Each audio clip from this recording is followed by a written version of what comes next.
introduce anything, or can I just get started?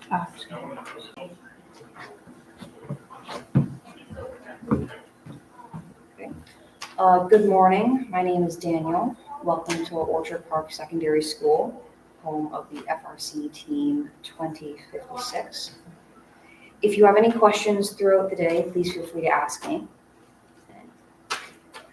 I would like to introduce our next speaker, Edmund Kim from Team 5719, presenting strategies for fostering equality, diversity, and inclusivity on First Team. Well, thank you for your introduction. Good morning, everybody. Good morning. My name is Ed Kim. I'm a science teacher and a biology teacher at David and Mary Thompson Collegiate in East Scarborough, in Toronto. I'm also the lead founding mentor of First Robotics Team Competition Team 5719, also known as the Tim Titans. And last year was our most successful year, and we always hope to strive to do a little bit better. Thank you for the opportunity to be here as part of the OP conference to share some of my experiences about how to best foster EDI on the first team.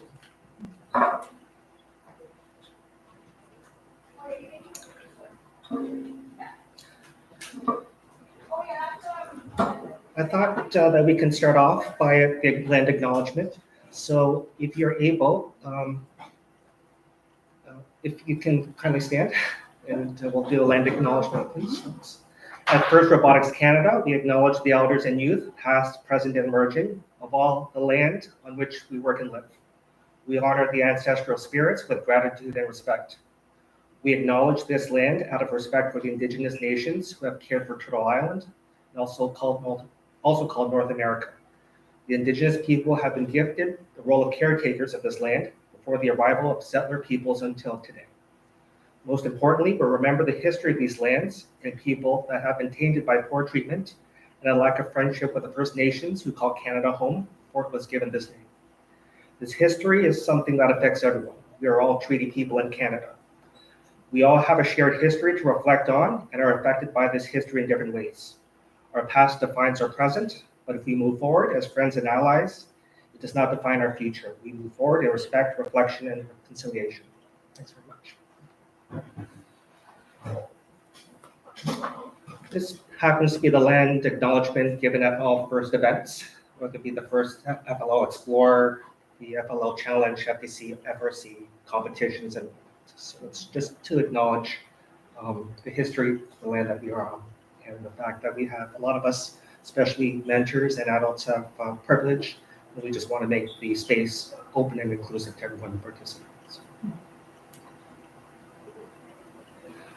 Just want to share with you really good resources that the presentation is based on. If you haven't already checked at our firstroboticscanada.org and at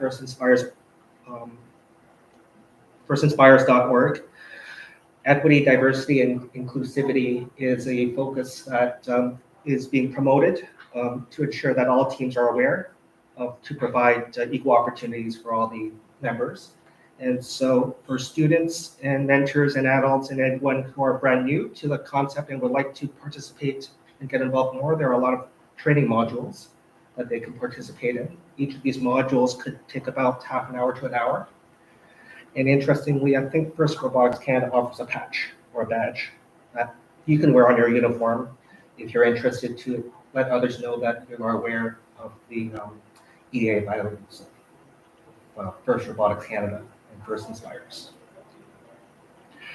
Annika Pint, the program administrator for the FLL Challenge and FLL Explore program, also has a YouTube 1 hour webinar to walk us through the training modules as well. So it's something that I feel that everyone should indulge in.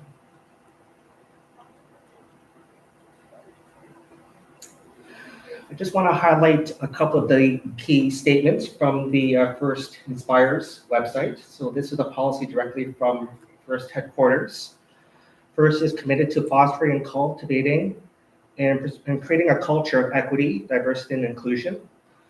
We acknowledge that people on our teams come from a variety of backgrounds, and these backgrounds and these differences include race, ethnicity, national origin, sex, gender, gender identity, gender expression, sexual orientation, disability, age, religion, income, language, learning difference, and other characteristics. So our students just come from a wide range of backgrounds.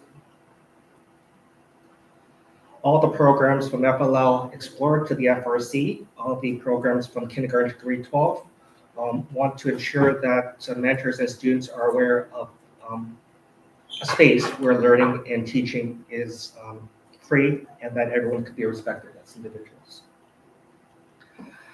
I've noticed here a statement that all people should have the opportunity to become science technology leaders. So sometimes we can identify leaders on the team, but the first mission is to ensure that all individuals, no matter how new or experienced they are, have an opportunity to pursue a career in science and technology and technology.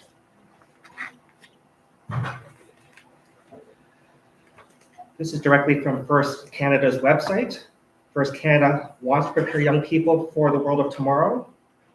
FIRST Canada wants to provide life-changing robotics programs to build a better world.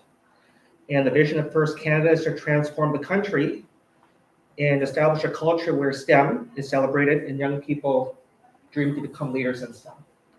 Now, for a lot of the young people here, can you tell us what STEM stands for? I'm pretty sure science, technology, English, and math. It's very good. Yeah. You got the science and technology and the math, and definitely English is involved communicating all that. Can someone help us out with the E? E stands for engineer as well, right? So some people also use the acronym STEAM, where the A stands for arts.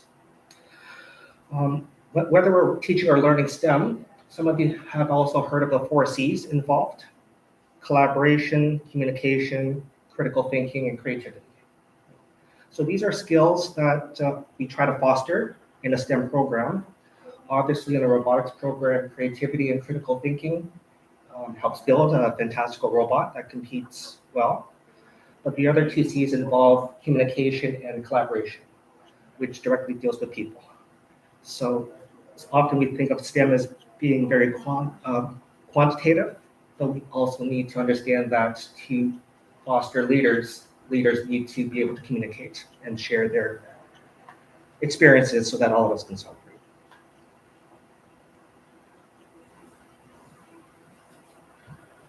Our teams are generally considered communities. They're just made out of individuals with a range of ages, abilities, religions, cultures, sexual orientation. All individuals, regardless of their background, have basic human rights. These human rights are established by the United Nations. So we sometimes don't think about this often, but everyone in the class has the right to form an opinion, to acknowledge it, to have self-dignity in sharing that opinion, to be able to learn, to be able to work. The ability to be independent.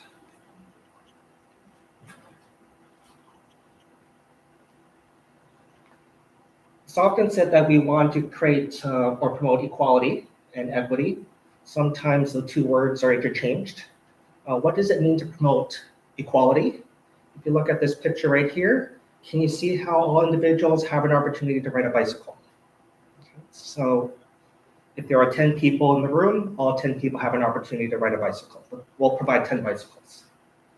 I like to think in the context of FRC that every child in Ontario has an opportunity to participate on a team to build a robot. And maybe that's the goal of FIRST. How students reach that goal is dependent on different backgrounds and circumstances, because all teams are different and all people within the team are very different. Can you think of some examples of how some individuals or team might need some assistance to reach that goal? Not all teams are equal. Can you think of some examples of forms of assistance that individuals or teams may need to be able to field a robot? Okay, but maybe the lack of mentorship, right? So the interest is there, but maybe some teams have more mentorship, some teams have fewer experience. Okay, very good. Finances? Absolutely, the finances. They gave us a little bit of relief, but it's still $7,900 to participate in 2 district events. So some teams have those resources because some teams have a registration fee, for example. Some resources have students whose parents can come up with money like that, but there are some students who can't afford a t-shirt, for instance. And I know that because I actually speak from that team. My team has students whose parents are below the poverty line, so just getting them to pay for a t-shirt is hard. But they're very enthusiastic and they want to participate in this fantastical program. So students like mine and students elsewhere might just need a bit of assistance to reach that goal. So if you look at this diagram here, everyone is riding a bicycle, but can you see some examples of different size bicycles, for instance, or different ways to make the bicycle in motion? So that's the difference between equity and equality. Any questions about that? Have you seen this analogy before? Yeah.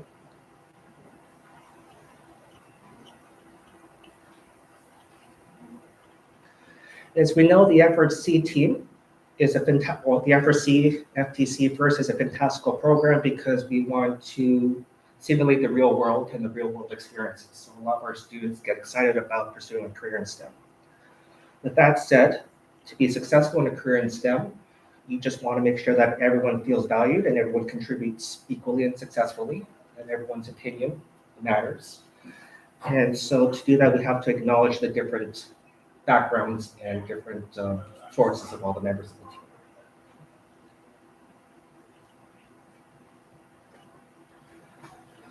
When we try to include people, I like to think that we include people not just to join the team, but to help them to formulate the decisions, to help them to reach the goals. Maybe the team has a couple of key goals and make sure that everyone contributes towards reaching that goal. It's not a decision made by 1 or 2 people. You just want everyone to feel that they're involved in constructing the goals of the team.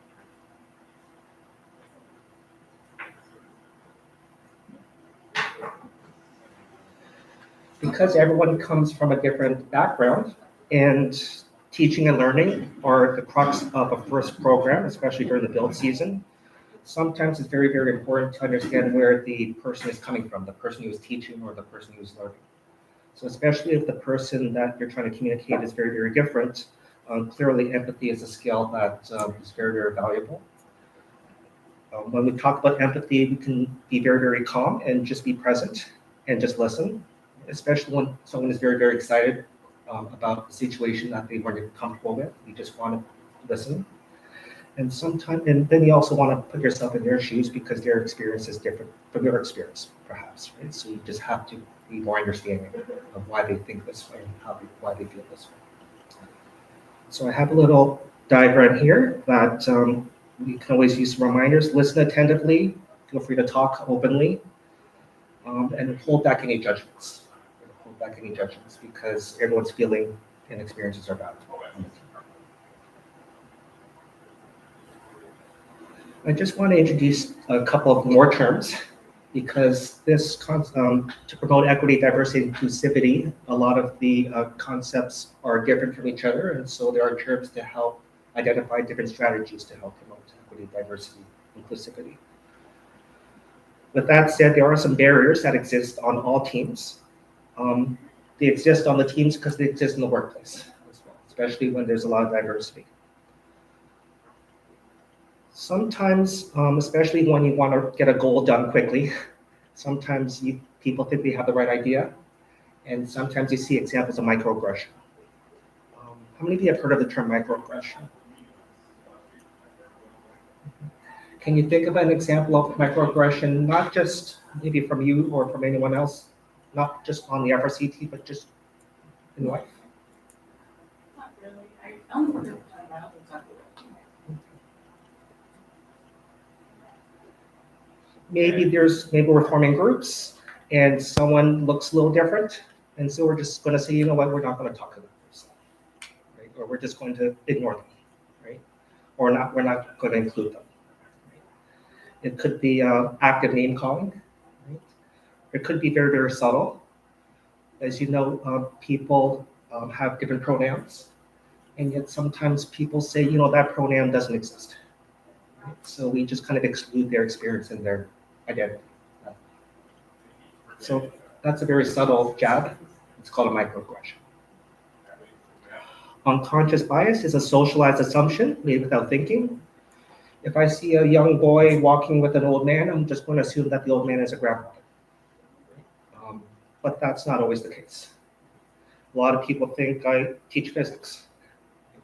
Maybe it's because I'm an Asian who's in the education profession. I'm actually a biology teacher. And I identify that because otherwise people have assumed that I teach math or teach physics, for instance. Is there an unconscious bias towards females in STEM? Can't really. Yeah, we're going to talk about that a little bit. Based on an unconscious bias, some type of stereotype threat will emerge. Your key is reminding people of the negative stereotype, for instance. So in the context of FRC, and I don't want to get anyone angry, but a social stereotype threat would be robotic students know everything, right? Because they don't like to make mistakes or whatnot. So that's just an example of a stereotype, for instance. And we could think of other cultures and I have a lot of colleagues who teach phys ed, but what's the stereotype threat that might come along with a person who is a great athlete, professional athlete, amateur athlete? Sometimes some people think that they might not be very smart. Yeah, they're great athletically, but may not perform well on academics. Right? And that's just a stereotype. That's clearly untrue, but that's called a stereotype threat. It's a cue that has us perceive individuals in a particular scenario. As we know, we want diversity because to create a goal that meets everyone's needs, we need everyone's input. And when we start to make people feel uncomfortable, make people uneasy, we don't work to their full potential. And when they don't work to their full potential, especially in the workplace, they might just leave, right, or change jobs. And what happens? The workplace suffers, right? The task suffers. So, can everyone say that everyone has seen an example of a stereotype threat or an unconscious bias, right, perhaps on their team? Right? And of course, we want to maximize our success on the team, so we try to find ways to reduce all these barriers. So this is a term that exists in the workplace, and it's an ally. An ally is someone who's not a member of the underrepresented group. I like to call undervalued group, because these different groups exist, but perhaps we don't seek their input so much. We're not part of that group, but we just want to support them.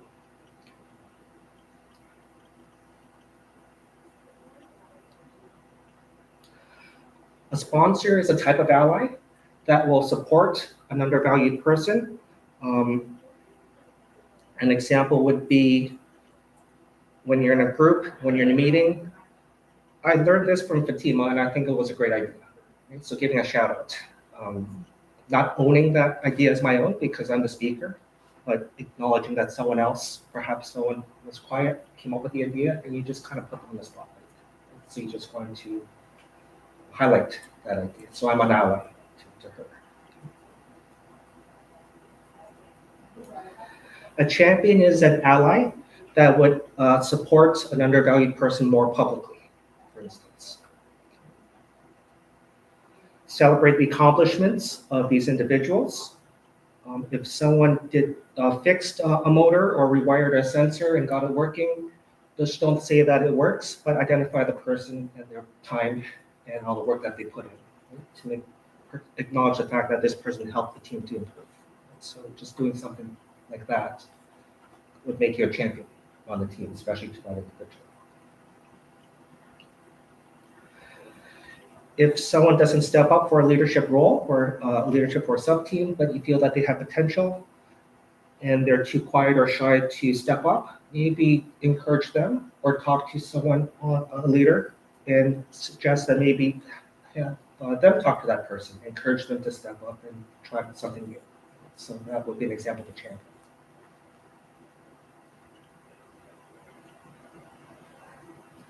How many of you have heard the term the likability penalty? I'm just going to use the example of females. Right? As we grow up, sometimes people do things just because they want to be liked. Right? They might like math, but if they demonstrate their ability to do math, maybe they'll get called names or they'll be put into a certain category and they just don't want that feeling. So they'll just shut it down, as an example, or pursue another avenue.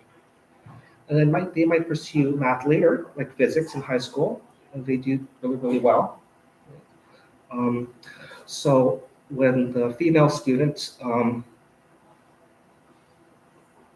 puts answers on the board or really, really shares a lot of answers in her group, if there was a male student, sometimes the students would call the male a leader, but the female often would be called bossy. Right? And that's because years before, she never really demonstrated her leadership because she always kept it aside. Right? She kept it low because she didn't want that perception, right, of being good at math. Right? She just wanted to go with the flow and just fit into societal norms. So that's what we call the likability penalty, acting a certain way. So we just want to challenge that. When you hear a woman being called bossy, ask for the specific example. Like, what did she do that made you call her bossy? And if she was someone else, would you still call her bossy? Right? So you can just be a champion and call that out, right? Just to make people think about your words.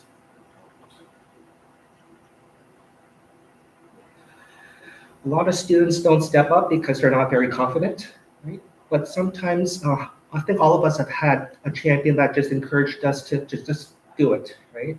You're great at it. You're going to share. A lot of people will learn from you. How many of you have heard the term fake it till you make it? Right? Fake it till you make it. And a lot of people that enter leadership positions weren't so confident early, but they faked it till they made it. Right? Of course, they received a lot of help, but it's just being a champion to encourage them to take that first step forward. How many of you have heard of the expression, we don't build robots, robots build people, right? So robotics, just like academics, math, and science, is a skill that improves over time. So sometimes we just focus on the final product, right? We either ace it or we don't. If I'm not going to ace it, I'm not going to participate. If I don't get a 95, this is not for me. But we want to encourage everyone to believe that it's a process that matters. Right? It's the steps that you learn along the way. With every failure, there's a success, and that just builds your confidence to be strong.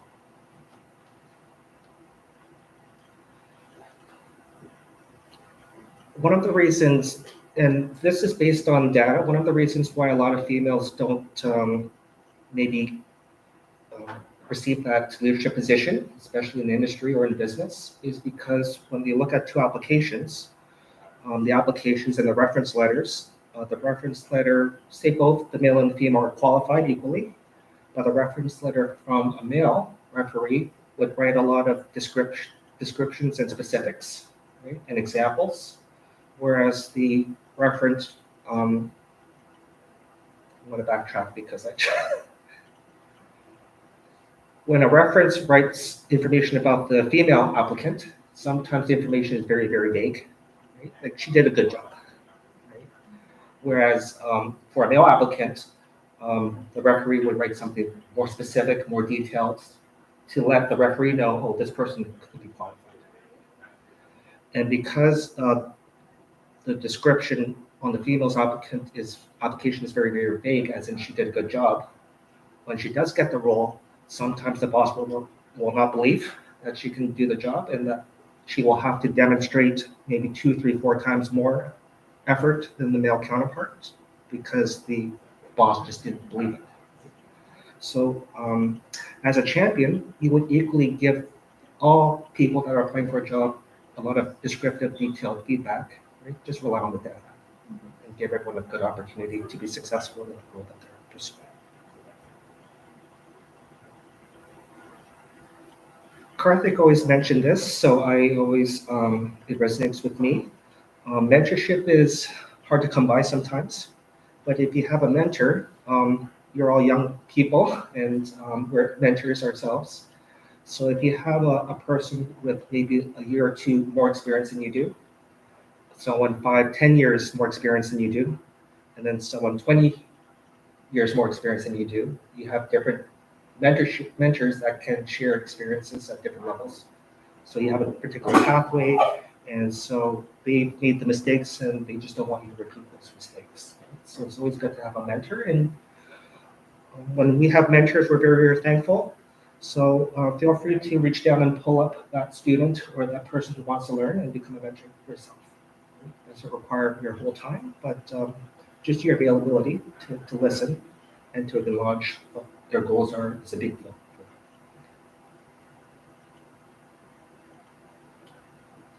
Statistically, girls that received negative stereotypes at a young age did poorly in math later. I was at Walmart years ago, and there were shirts that marketed to girls, and the shirt would say, "I hate algebra." Right? And the girls would buy that and just wear it, right? I guess just to be liked, maybe, or it's just an expectation. I'm not too sure. But that would be an example of a negative stereotype that would just discourage girls from pursuing something that perhaps they can exceed that. Any questions so far? So there were just a lot of terms, right, given to different allies. An amplifier would just be someone who acknowledges a good idea by naming the person offering it. And some social media, all of our teams have a social media account. When we're thinking about something to post, especially while we're not building a robot, maybe there's someone on the team that did something good that supported the team and made the team better. So you can give a shout out to that person. That would be an example of an amplifier.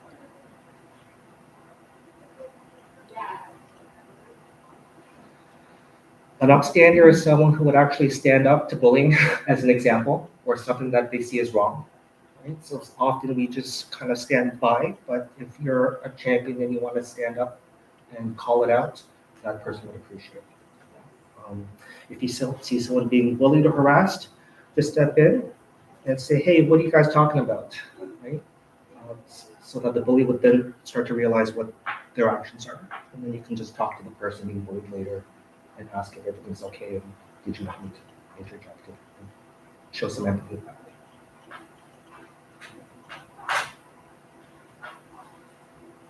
A confidant is just someone that provides a safe space, right? So they're not very judgmental and they just want to listen and acknowledge that person's past experiences. And a scholar is someone who does a little bit of personal research to understand where that person is coming from.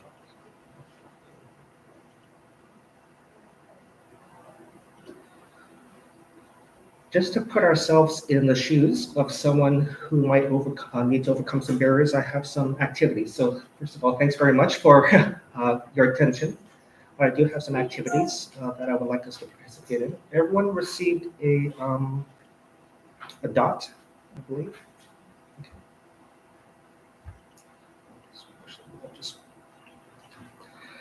Can I ask you to put that dot on your cheek, just underneath your eye?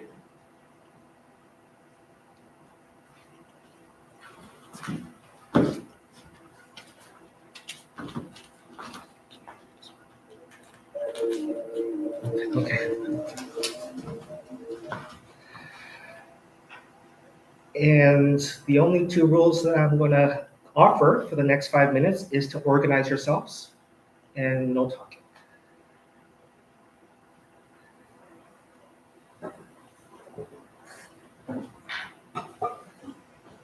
So no one's allowed to talk, but you're allowed to mime if you want, and just organize yourselves.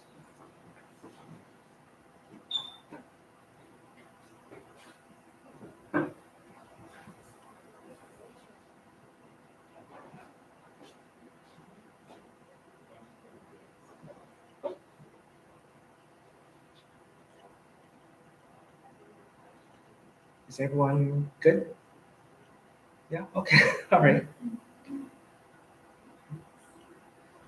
How did you organize yourselves? Anyone want to share that? How did you organize yourselves? I just chose the color was underlying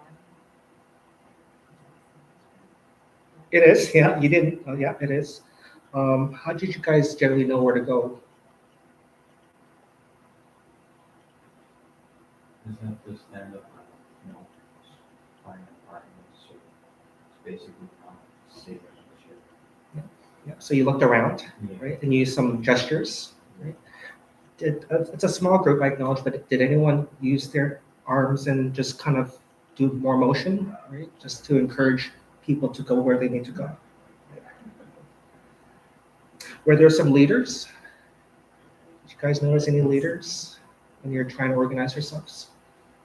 Were there people that were followers? Sure, there were leaders and followers. Yeah, you can have a seat. All right, so thanks very much. One person was different from everyone else. Who was that person? Yeah, you're the person with the green sticker. Yeah. So you had a green sticker, which was a different color, and the sticker was very, very big. Did everyone notice the person with the green sticker? It was very, very big. Yeah. I know there was no talking, but did the thought come to your mind to maybe try to include this person in the group? Or we just kind of let her stand there? Let her stand.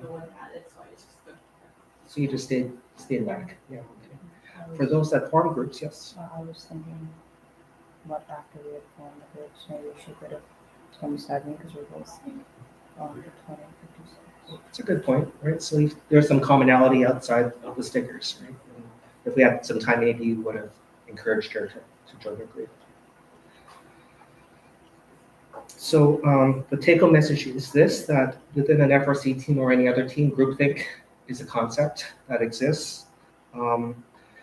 Even if you're a leader on an FRC team, perhaps you have the feeling of being left out in this activity. Right? So that way you have a sense of what people could feel like. So be proactive and just be a good friend, right? And be inclusive. Does everyone know everyone's name on the team, on your teams? Yeah. Yeah.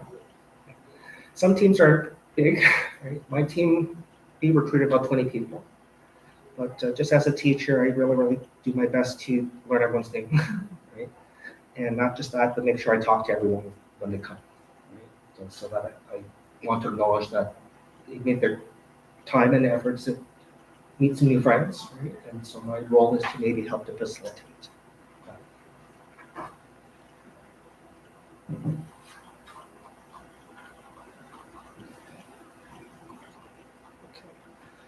The next and last activity, to just help us reflect on some barriers, is I have 6 signs around the room.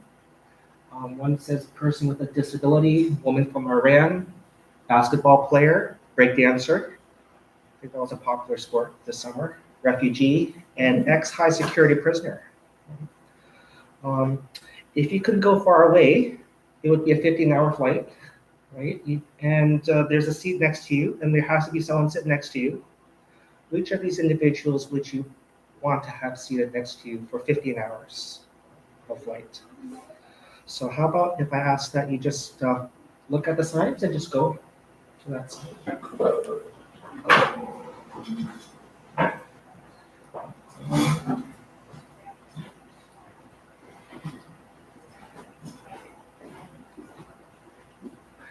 I'm hoping that people will get into groups, so there can be some discussion going on. Okay, wonderful. So we have a woman from Iran and breakdancer. Okay, wonderful. Can I ask you guys to share with each other as why do you want to sit next to that person? Or you can just talk amongst your groups to start off with. Oh, okay. Yeah.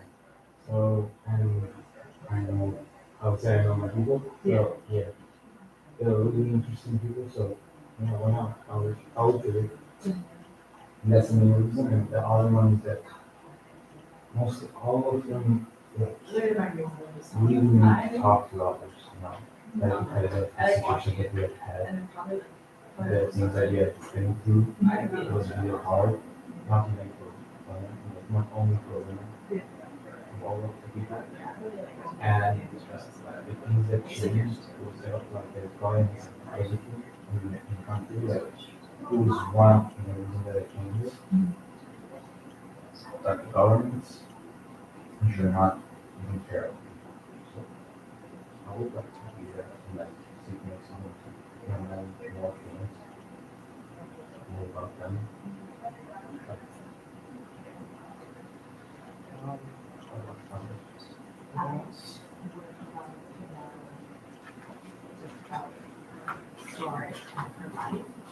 I want to share this person. So I don't have that experience, like the same experience, so I won't hear stuff from like, different, it is, goals and expectations are, I'm assuming, very different, and I just can't really hear.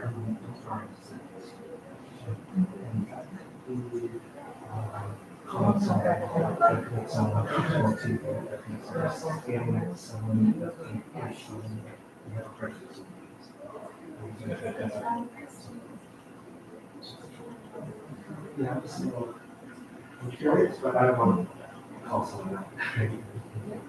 You want to say.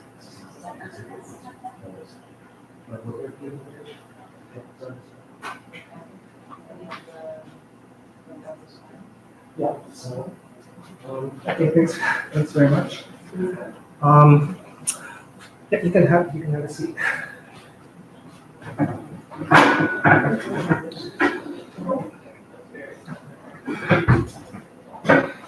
I asked this question first when I implemented this, and the question that I was going to ask, but I just saved it, was who do you not want to sit next to over 15 hours?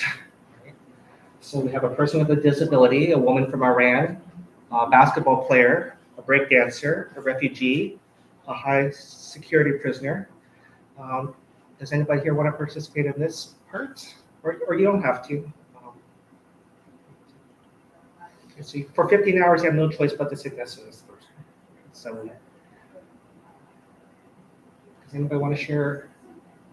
Well, So you don't want to sit next to the basketball player. I don't want to sit next to a basketball player, mostly because, well, it depends which basketball player, but if we're going for a basketball player that's a little bit more like muscular and bulky, I would want a little bit more room on my plate, so I just prefer not to sit beside them. And then and just to touch on, I didn't choose the high security prisoner, because I would assume if they were in the high security prison, they would probably, and the fire, I feel like we based on something like good behavior or something, so like, depends on the person. Right. Yeah. Thank you. Thanks for sharing. It depends if I know if the person is a high security prisoner, because I really wouldn't know, because that could be anything, right? But if I was conscious that I knew it, I'd be slightly more scared, but like compared to everyone else's background. Right. Okay. So whether you shared or not, perhaps looking at some of these individuals that can bring up an experience, right, or some knowledge that you may have had that could help shape your judgment. What I'm just going to do right now is I'm just going to reveal. So the person with a disability happens to look like this. And can you identify who he is?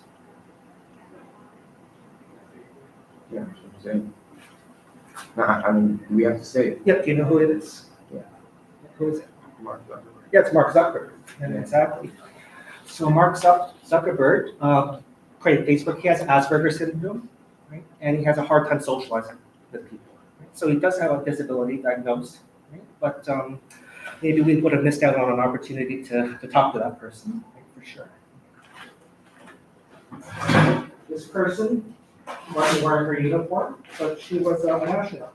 Actually, the first female Iranian astronaut many years ago. Anousheh Ansari, I think she visited Toronto a few times for a space conference too. Right? So we could have had a lot of us pursue a career in STEM, could have missed out on an opportunity to chat a little bit.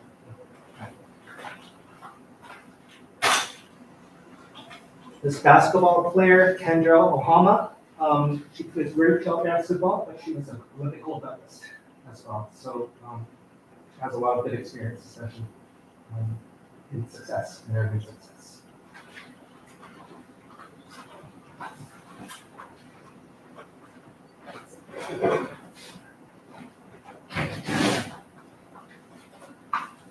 So this is a Toronto break dancer, right? He's a b-boy break dancer. His nickname is Lazy Legs. He wanted to audition for a program, So You Think You Can Dance. Do you guys recall that TV show? So You Think You Can Dance? And a lot of the people that produced that show didn't want him to participate, but they let him just out of sympathy, right? Not because of his ability, but just out of sympathy, right? Which I'm sure he wants to compete because of his ability as well. This refugee, I hope everyone recognizes, Albert Einstein. And he's an old white male. He was Jewish fleeing the Nazis in World War II. So he was a refugee. And we hear about refugees coming to North America because of a lot of the climate refugees, for instance. But sometimes we don't know about their background and what they can contribute.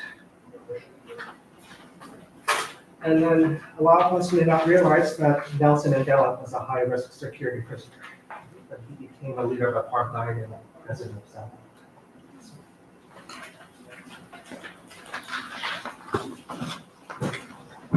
Africa.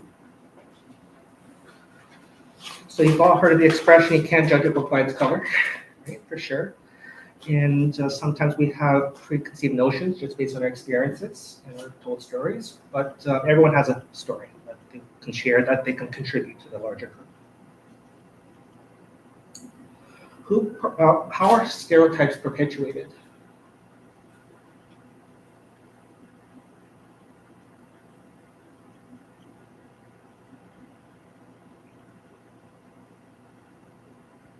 What's one way to perpetuate a stereotype? For instance, when you think of a scientist, what nationality is a scientist?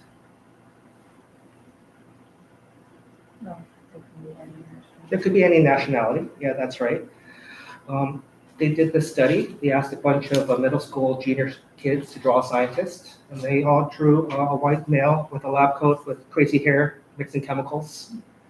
And maybe because they watched Bill Nye, or maybe that's the characters that they see on TV. Interestingly, there's a school by the Science Center that's in a low-income area, and a lot of these kindergarten girls boys and girls would visit the Science Center a couple times a year. And when they were asked to draw a scientist, 75% of them actually drew a colored female. And this was very unexpected because they were expecting a white male. And the reason why they drew the colored female is because whenever they visited the Science Center, it was the speaker or the teacher that was colored and female. Right? So this was their understanding of science and the leader in science. So I thought that was just a very interesting observation.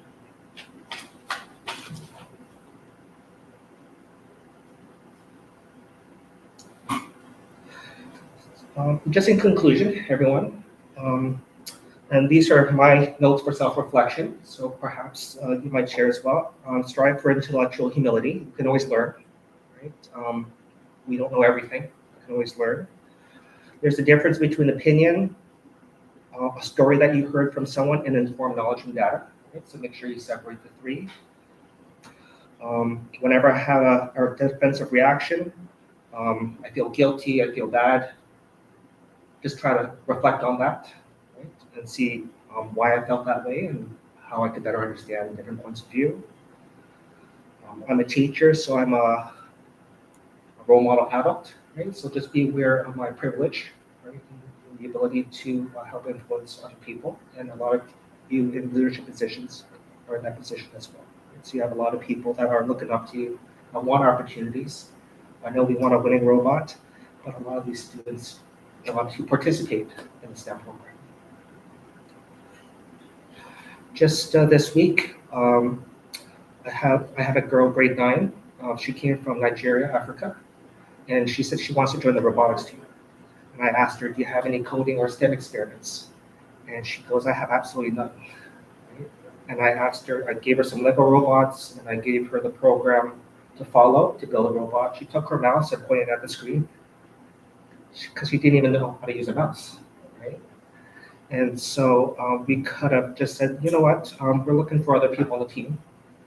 But it's also a huge opportunity for someone who literally is at one end of the spectrum in STEM, maybe to foster encouragement and open some eyes, and maybe she can pursue a career in STEM from that point of view. It's an opportunity as opposed to not an opportunity for the team. If you feel that you're comfortable, ask yourself, how can I take this a bit deeper, right? Just to expand on your knowledge base, right? So you can be more services. That brings us to the end of my presentation. I really appreciate your time and consideration to visit. And I hope that some of my information can help inform you to encourage more inclusive, diverse, and equitable team. So thanks very much.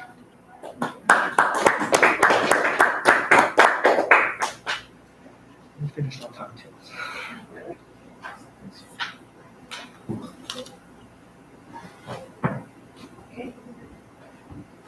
Now we will. Oh, you can take off your sticker too if you haven't already done Now so. we will just take a quick 10-minute break until we start the next presentation.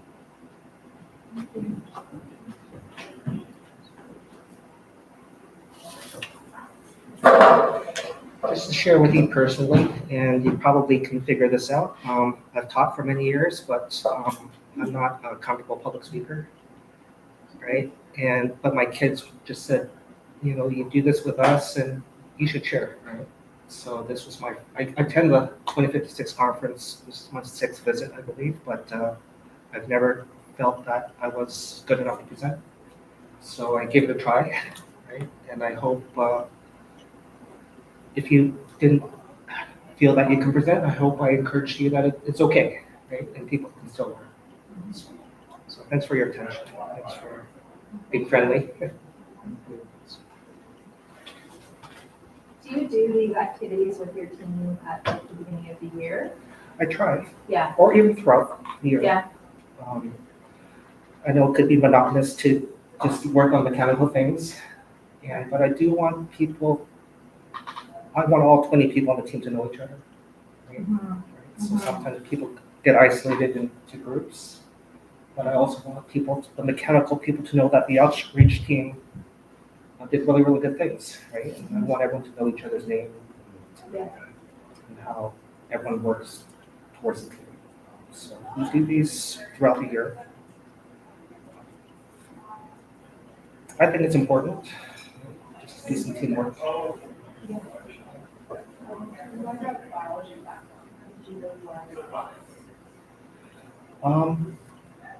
just be honest. In 2015, I always I like STEM, and when I was younger, I always wanted to pursue robotics, right? But I never had the opportunity to. I didn't have X or Lego or anything like that, but it was cool. And I received an email from First Robotics that said, if you're a rookie, we'll give you $7,000 or $6,000, right? And I thought this was a one-time offer. I didn't know it was the rookie grant, right? It is a one-time offer for that. For the team. rookies, for the For the rookies. I team. thought it was just in 2015, it's never gonna be Oh, offered again. So I signed up, and my students, they learn more about themselves in that 1 year than they did in my career teaching, right? And so it was hard, and it continues to be hard, but it's worth it. It's worth it. I learned with the kids. They make fun of me because I wish I was more technically inclined, right, to help them out. And we're just talking about biases too. I want them to understand my background, right, and not to judge me because I don't know coding, right? but we're all here to work together. There's an opportunity to do really good things and have a fun time. Just acknowledge that, right? As opposed to just look at the other negative point. You know, say, ask that person or I'll find that. So it's not the old battle. Like a lot of my kids come from a lot of different backgrounds and they're pretty judgmental, right? They come to quick conclusions, and I see where they're coming from as well. But in the culture of the team, the culture at home, the culture anywhere else, the culture of the team, I want us to be clear. Understanding. So that's when they enter the classroom. This is the culture. So I think activities like this, at least once a month.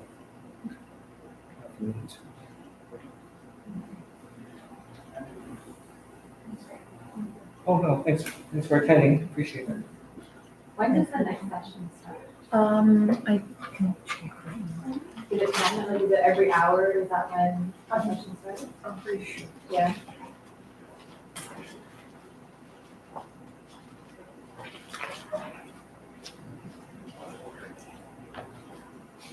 Every hour and 10 minutes. So the next one will be at 10. Oh, 10, okay. So 15 minutes. Okay, thank you. I have mine.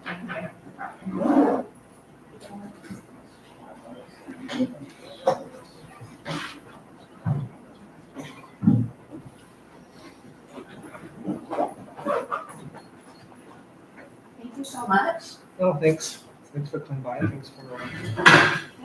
Do you work for First Canada? No, I am 'Cause I a just- mentor, no, I'm Okay. mentor for 1998 Firehawks. Oh, what? Yeah, You yeah, have a good team. yeah. So some of our mentors came today to learn from, yeah. Oh, We're just in our third year, so we got Oh, wonderful. a lot of learning to do, but it's good. Yeah, I talked. We have really terrific students. It's so friendly. Thank you. Same with your team. We always see your team is just always so positive at events. Oh, I'm glad you see that. Yes, it's good. Because we all know that. Yeah, Yeah, but thank you. yeah, we'll see you. I'll see you for sure. Yeah. This season, for sure. See you. Oh, I appreciate it. Thanks. Thank you.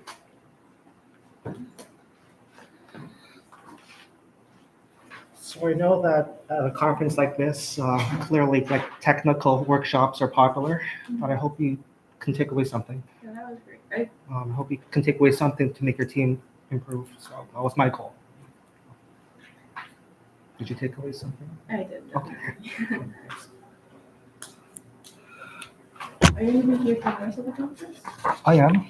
I'm going to attend the workshop that's next. Okay. And this handout that I hope everyone gets just examples of microaggressions and strategies. So if there was one, Put them back. oh, you can keep it. Yeah, so if there was one handout I wanted everyone to have, I'll be this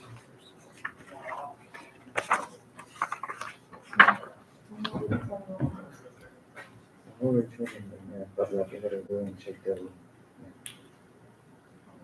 I gotta go and check the room.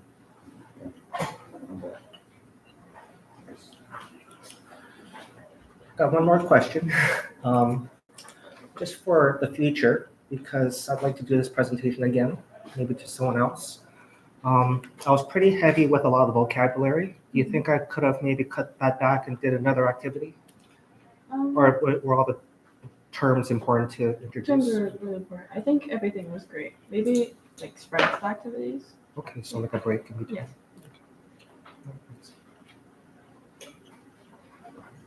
Do you guys know which like session we're going next? I know where, but like, I have to check the room, because there's different rooms.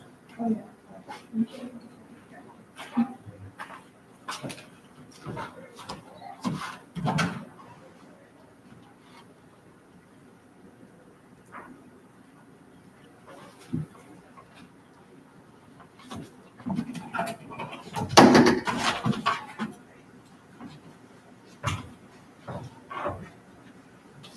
I see that.